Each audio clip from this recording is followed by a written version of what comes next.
Olá, boa noite. Eu sou o pastor Adriano Jacinto, da Igreja Evangélica Pentecostal Experiências com o Criador de Tietê. O meu encontro com Deus, com Jesus, aconteceu por volta de 1995, há muito tempo atrás. E desde lá eu venho cultivando esse relacionamento, fortalecendo esse relacionamento com Deus, para que cada vez mais eu me aproxime desse Senhor que tem feito toda a diferença na minha vida e possa mostrá-lo às pessoas que necessitam. Esse é o meu principal ministério, alcançar vidas. Olá, tudo bem?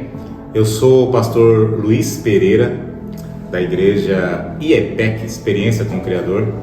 Eu nasci num lar cristão, católico, e aí o meu pai ele ensinava para nós a Bíblia, nos levava à igreja, mas por volta de 25 anos alguém começou a falar de Jesus para mim. Falou de um Jesus que até então eu não havia conhecido ainda. E aí eu declarei Jesus como Senhor da minha vida no ano seguinte, e em 96 eu fui batizado. Glória a Deus por tudo isso. E de lá para cá estou caminhando com Jesus, aprendendo a cada dia e crescendo. Meu nome é Leandro Garcia, tenho 48 anos, estamos exercendo pastorado aqui na Igreja Evangélica Pentecostal Experiência com o Criador. A minha vinda para Jesus, ela se deu no ano de 1995, quando eu tive esse encontro real com Cristo, num momento muito difícil o qual eu estava passando. Tinha envolvimento com drogas, com uma vida muito desarraigada, mas diante de toda essa situação, essa circunstância, eu tive esse encontro real com Jesus, a qual naquele momento a minha vida foi regenerada, transformada, foi restaurada por Cristo, e a qual eu pude sentir essa graça enorme dentro do meu coração e ali poder estar tendo uma caminhada real com Cristo. Paz seja convosco.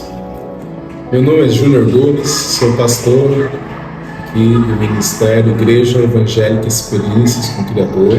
A maneira como eu cheguei para Jesus foi uma maneira tranquila, uma maneira muito agradável. Muitos esperam vir um momento doloroso, mas o meu foi tranquilo. Claro, eu vinha de uma vida mundana. Foi no ano de 1999. Eu tinha uma vida não noturna de baladas, mas eu gostava de estar em vários lugares, mas tudo isso não preenchia o vazio que eu tinha dentro de mim. E uma prima minha, que nós crescemos juntos, hoje ela já está lá na glória, ela começou a vir começou a ir para a igreja alguns meses antes de mim, e ela falava, vamos para a igreja, Daí eu falava, mas a igreja é uma coisa muito séria, a igreja é uma coisa muito fechada, eu gosto de música, eu gosto de pagode, eu gosto disso. Eu falei, não, mas na igreja tem também, tem tudo isso. E eu, depois de muita batalha espiritual, que eu não sabia que era batalha espiritual, aceitei. E a partir daquele momento, os louvores já vieram de encontro ao meu coração. No primeiro culto já começou a tocar Desemboca o Vaso. Eu gostei daquela alegria que tinha naquele ambiente. E ali, passado 2 meses, eu levantei as minhas mãos e aceitei a Jesus como meu Senhor, como meu Salvador.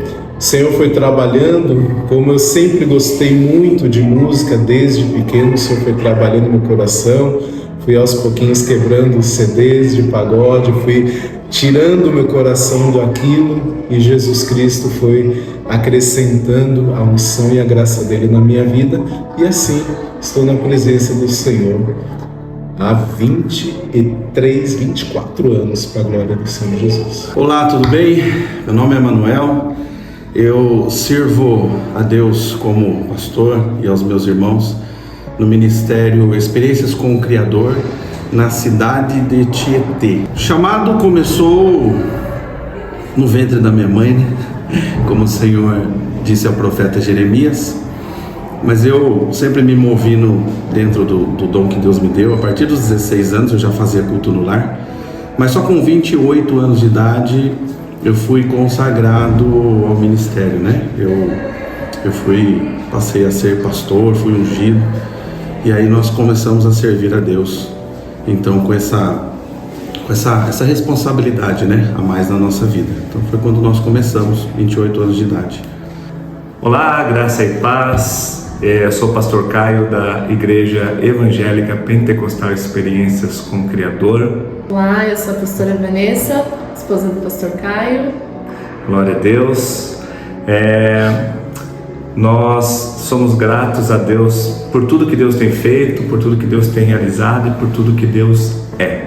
Eu percebi o meu chamado pastoral, acredito que logo no início da minha conversão, em meados de 2008 para 2009, eu me entreguei a Jesus, e no ano de 2009 eu já tinha esse desejo de cuidar de vidas, me importava com pessoas, tinha o desejo de ver pessoas sendo restauradas, famílias sendo libertas, pessoas no caminho de Jesus. Então eu percebi a minha chamada pastoral logo no início da minha conversão, quando acendeu essa chama dentro de mim, de poder apacentar pessoas, e isso está até hoje e permanecerá por todos os dias até a volta do Senhor. Logo que o pastor Caio se converteu, eu já era convertida há mais tempo, né?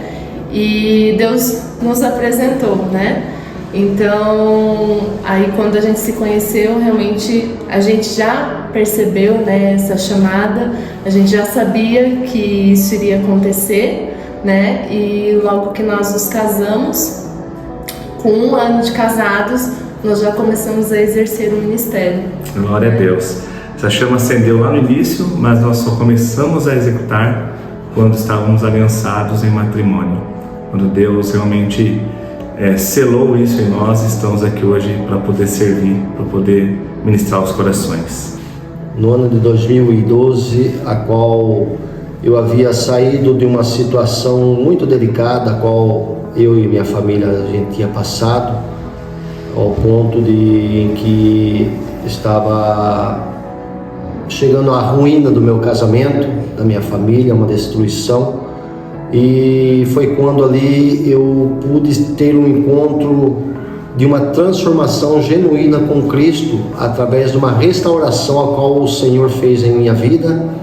E a partir desse momento foi quando o Senhor fez arder essa chama dentro do meu coração, em fazer com que o cuidado para com vidas, com famílias, no relacionamento, e assim a gente pôde ter esse ministério de cuidar de pessoa, cuidar de família, de cuidar de relacionamento.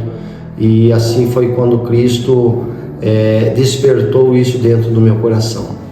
O chamado, ele foi também vindo natural com o caminhar com o Senhor. Naturalmente as pessoas vinham se abrir comigo, naturalmente as pessoas vinham desabafar comigo e se sentiam muito à vontade para poder desabafar, conversar, contar coisas, e elas mesmas falavam: nossa, nunca contei minha vida para ninguém, agora estou me abrindo para você. Eu senti uma confiança em você. E isso ia desde crianças, adolescentes, jovens, adultos, casados. Eu não era casado e discipulava casados, aconselhava pessoas casadas, pessoas do mundo, todo tipo de pessoas. E dentro do ministério o Senhor foi confiando em mim liderança de adolescentes, liderança de jovens, liderança de coral, liderança de evangelismo, liderança de intercessão. Então, basicamente, todos os ministérios que tem dentro da igreja, o Senhor foi confiando a mim, e ali eu fui vendo que eu tinha aquele tato para lidar com as pessoas e grupo de pessoas. E naturalmente veio, com o passar dos anos, veio o convite para eu poder dirigir uma congregação de bairro, de um ministério, o anterior. E ali o Senhor foi dando graça, foi dando crescimento, fui adquirindo experiências, e até aqui o Senhor tem nos ajudado. Em todo esse processo, a parte mais desafiadora é conduzir o povo, porque o mundo tem atraído as pessoas para mentira, para o engano, e nós como pastores temos que cultivar e ensinar as pessoas no caminho que elas devem permanecer. Essa é a parte mais desafiadora, porque o mundo tem tentado demais as pessoas e muitas vezes elas se trocam, elas se vendem por migalhas, e isso tem feito com que o ministério seja cada vez mais árduo. Porém, quando nós temos êxito e a gente sempre está buscando alcançar as vidas, a gente se esforça e tem dado muito resultado, graças a Deus. A parte mais desafiadora, como casal no pastoreio, eu acredito que cumprir o propósito do tempo, né? E também do legado e também do exemplo. Porque do tempo eu digo por quê? Porque nós temos que exercer dentro de toda uma semana, de um dia, né? Tempo para tudo, mas nós não podemos deixar de exercer um tempo principal com a nossa família, porque nós somos pastores de família, né? A questão do exemplo, temos que ser exemplos para a nossa casa, então é um desafio, e a cada dia nós estamos sendo alinhados com isso, e em ser referência, eu ser referência para a Vanessa, minha esposa, ela para mim e nós para nossa filha, deixando um legado para eles, porque para ela, para minha filha e para os que virão, né? Porque nós entendemos que a nossa primeira igreja é a nossa família, o nosso primeiro ministério é a nossa família. Sim, realmente quando, né, como eu já comentei, como a gente começou a exercer o ministério com apenas 1 ano de casados, né? Então para nós foi difícil a gente conseguir conciliar no começo, né? Tanto que hoje a gente cita isso como um exemplo, né? Para as outras pessoas, porque a gente precisa realmente saber que o nosso primeiro ministério é a nossa família, né? Então nós precisamos realmente conciliar, né? E colocar as prioridades em ordem, né? Para a gente conseguir vencer e executar tudo da melhor forma, né? Em todas as áreas. Legal, glória a Deus. Entendo também que um casamento de sucesso, uma família de sucesso, ela consegue vencer qualquer crise no ministério. Agora, um ministério de sucesso não vence crises na família. Então nós priorizamos por ter uma família fundamentada, uma família de sucesso, que isso vai também fazer com que o nosso ministério seja um ministério abençoado. Bom, a minha maior alegria no ministério, sem dúvida, é quando eu vejo alguém que recebeu Jesus na sua vida, e aí você começa a ver que Jesus liberta do vício aquela pessoa, muda o caráter, você vê uma transformação familiar. Aquilo realmente gera em mim uma alegria muito grande, de ver Jesus trabalhando na vida de uma pessoa e ela se deixando ser trabalhada pelo Espírito. A alegria no ministério é poder ver vidas sendo restauradas, pessoas que outrora estavam perdidas e hoje firmadas em Cristo, firmadas na palavra, pessoas que estavam com um casamento destruído, você chegar numa casa onde está um caos e você sentar, aconselhar, orar, entender aquelas pessoas, e passado um dia ou a semana, aquele casal vem e agradece, ou passado anos, as pessoas veem, poxa, eu não esqueço daquele dia que você foi na minha casa, eu não esqueço daquele abraço que você me deu no culto, eu não esqueço aquele dia que você bateu na minha porta e entregou algo que o Senhor falou. Então a alegria é poder ver vidas reconciliando com Cristo, vidas enxergando o Senhor, vidas, né, mesmo um pouquinho distante do Senhor, mas não se esquece aquilo que você fez por ela e fala, eu vou voltar. Então é sempre gratificante ver as pessoas se achegando a Cristo. Eu creio que a alegria de todo pastor é ver pessoas se rendendo aos pés do Senhor Jesus. Em Atos 17, 28, a Bíblia diz assim que no Senhor nós vivemos, nós nos movemos, existimos. Então, eu imagino que ministério é nós nos movermos nele. Aí, 1 Pedro 4:10 vai dizer assim que nós temos que suprir a necessidade do próximo com aquilo que Deus nos deu. O texto ali vai falar o dom que Deus nos deu. Então eu imagino que o ministério seja isso, é eu suprir a necessidade do meu próximo com aquilo que Deus me deu. O apóstolo Paulo vai dizer, cumpra o teu ministério, né? Então, vivendo o chamado e tendo a nossa maior base, o nosso Senhor Jesus, Mateus 20:28, ele fala assim: o Filho do Homem não veio para ser servido, mas veio para servir. Então, com base no nosso Salvador, nós entendemos o nosso ministério assim, de servir o nosso próximo. A definição de ministério para nós como família é algo que eu guardo no meu coração. Primeiro, prioridade família, né? E também o servir, né? Jesus Cristo disse que Ele não veio para ser servido, mas Ele veio para servir. E nós temos isso dentro do nosso coração, que estamos aqui para servir as pessoas, mas a nossa entrega sempre será para Jesus. Então o nosso lema é servir pessoas e nos entregar ao Senhor. Uma das maiores experiências que eu tive, que foi no ano de 2021, eu estava com Covid e fui internado, e no momento que eu estava me desfalecendo, numa situação muito difícil, eu tive uma experiência muito profunda com Deus. Isso até me emociona, porque eu estava no quarto, já sem forças, indo para a UTI, e eu senti algo saindo de dentro de mim. Dentro do quarto eu tive uma visão de algo que saiu e foi embora pela janela. E eu não entendi aquilo naquele momento, e eu desfaleci, fui para a UTI, enfim, fiquei algum tempo internado num estado bem grave. E quando eu voltei para a igreja, eu fiquei sabendo que naquele momento, exatamente naquele horário, havia pessoas dentro da igreja, o corpo da igreja estava em oração pela minha vida. E ali foi uma experiência extraordinária com Deus, porque eu senti realmente Deus tirando a morte e me dando a vida de volta. Essa foi a maior experiência que eu tive com Deus, uma delas, né? Todos os dias a gente tem grandes experiências com o Senhor. E exatamente no ano de 2012 eu tive uma grande experiência com o Senhor, porque foi quando, num momento tão difícil ao qual eu estava vivendo, eu pude ter esse relacionamento muito forte com o Senhor, a qual Ele veio ao meu encontro e restaurou a minha vida, restaurou a minha família e restaurou o meu relacionamento.